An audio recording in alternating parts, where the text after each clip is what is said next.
It ain't good. Peter Pan and Wendy is another one of those movies that got probably too much hate when the trailer came out. Don't get me wrong, it didn't look good, but you know the drill by now. Oh, it's the race being switched out. That's why it's gonna suck. We're just not used to that. It never works. But yes, when Disney does it, it does feel very pandering, and the reason for that is there's not a good script that goes along with it. I can't pretend I had a lot of hope for this movie because it is a Disney live-action remake. I haven't liked any of them, but it was directed by the guy who came the closest to having me like a Disney live-action remake. This guy's directed a lot of interesting films, so at the very least, I had a feeling there was going to be something of interest in here. And to the film's credit, there are one or two things. Actually, I take it back, there's 3 or 4 things, or actually there's 5 or 6 things. I'll admit, there's a lot of stuff in this version that could be pretty damn fascinating, especially with this director. But that's one of the problems. Any of these changes is so big enough and interesting enough, it could kind of fill a movie in and of itself. But instead, they try throwing all these changes at you while also still trying to be the Disney property, the typical story that you've heard a million times. And these changes with this story just don't work. The main setup is basically the same. Wendy is gonna grow up soon, and the night before this is kind of declared, Peter Pan comes through the window and takes her and her 2 brothers, Michael and John, to Neverland, where they never have to grow up. There's an evil pirate named Captain Hook who tries to kill him, and adventure, flying, sword fight, all that good stuff happens. Alright, so it doesn't sound that different from a distance, but as you get closer and closer to it, they really do change up a lot, and I'd be lying if I said I didn't kind of admire it for that, because God, so many of these live-action remakes are just shot for shot the same, and what they do change usually makes it worse. And these changes, sometimes, yeah, okay, most of the times does make it worse, but I could see this working in another Peter Pan type film. Like Hook isn't just Peter Pan, it's kind of a sequel to Peter Pan. Fox's Peter Pan the Pirates isn't exactly the original story, it's more of the continuing adventures. Honestly, the spinoff I feel like this movie is more similar to is Pan, which is also not a good movie, but I feel like the director saw that flick, kinda got some ideas from it, and then kinda did his take on it. But again, it's just trying to squeeze in too much while not paying attention to the most important stuff, which should be the interaction of the main characters. Wendy is kind of angsty and bratty in this, and yeah, I can see why. Again, they're kind of forcing her to grow up, and it's weird because the mother says, oh, you should be a good role model for your brothers, and she's like, why? I'm gonna be sent to boarding school, they're not gonna see me much longer, and that's a really good point. But kind of the proper, smart, delicate person that's supposed to be very mother-like to the Lost Boys, that's not really here much. He more wants to go on adventures and play with her brothers, which I guess is fine, but that doesn't really balance out Peter Pan then, who's played kind of odd in this. Half the time his performance kind of works because it always looks like his mind is somewhere else, like he has extreme ADD, like he's always thinking of the next thing, and that's kind of how I see Peter Pan.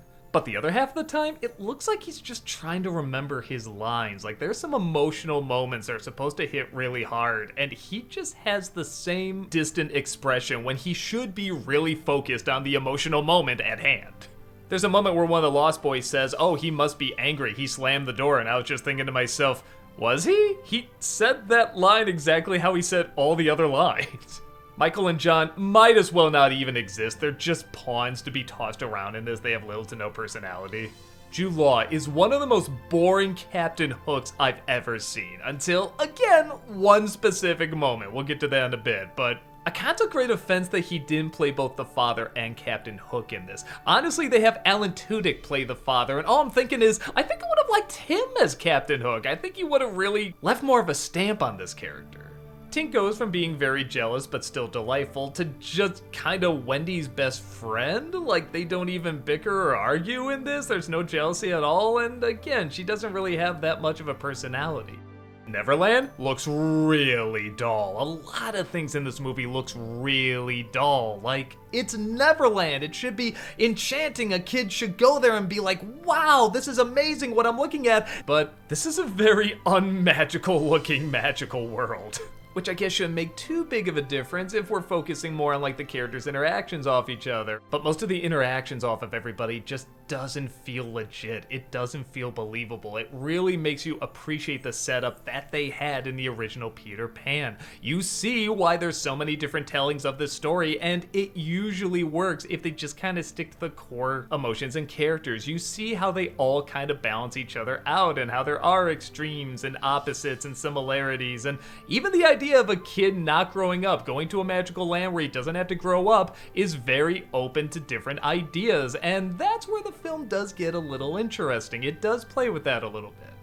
There's a movie called With Honors that is just god-awful. I mean, just a terrible flick, but there's one scene that's just amazing in it. And I get the feeling the whole film was written around this one scene where Joe Pesci, as this bum, goes into this college classroom and gives this amazing speech. Like, man, if you just saw that moment on its own, you'd be like, holy smokes, what a great scene. But I feel like somebody was tasked with writing a movie around this, and it just didn't work as a whole. There's one scene in this that I feel like is that moment. I feel like this whole film was made just for this scene. And it's when Captain Hook is telling Wendy about his and Peter's past. I won't go into detail, but it changes a lot about their dynamic. The acting is really, really good, and it is really interesting. It plays off the themes and ideas of the original Peter Pan story. It's the one moment I can say I was really invested. I couldn't wait to hear more. I couldn't wait to discover more about their rivalry and what happened. And had the film just been about that, maybe it could have been something really interesting and new.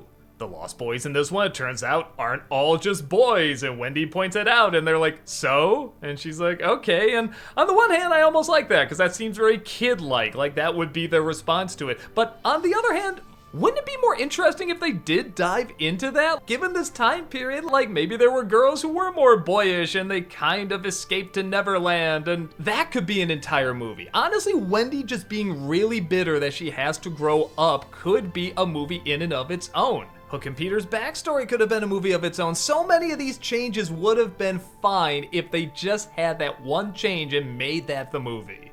But we can't, right? Even when we do eventually do that, like with Cruella or Maleficent, they always start to hit on an interesting idea and it gets screwed up, they botch it by the end of it, and that's what this movie does. I guess I will give credit that it did try a couple different things, it wasn't just one, but when it's still trying to be the original story as well, it just doesn't gel together.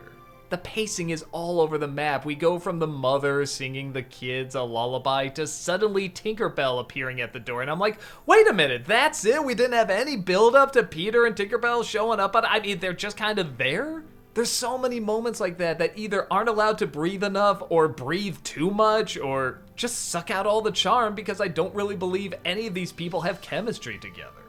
It's not good, but on the low bar that these Disney live-action remakes have, I will at least give credit. It is trying something different that is still trying to tie into the themes and ideas that the original story had, even the original Disney story had.